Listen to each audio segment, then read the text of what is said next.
উপদেষ্টা আসিফ নজরুল ছাড়া যারা মধু পাচ্ছেন, স্যার কেন পাচ্ছেন না? স্যারের ব্যাপারে জনাব ইলিয়াস হোসেন সাংবাদিক গতকালকে লাইভে বলেছেন তিনি নাকি জনাব আসিফ নজরুল স্যার নাকি আমেরিকাতে বাড়ি কিনেছেন। তিনি এই নিয়ে এপিসোড তৈরি করবেন, তার কাছে তথ্য আছে।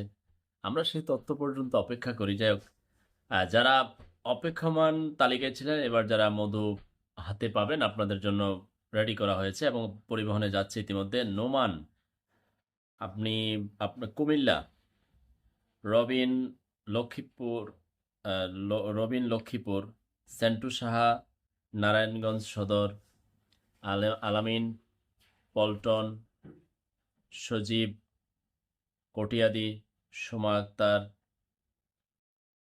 ব্রাহ্মণবাড়িয়া, সুবর্ণা কটিয়াদি, মাসুম ফেনী, জিহাদ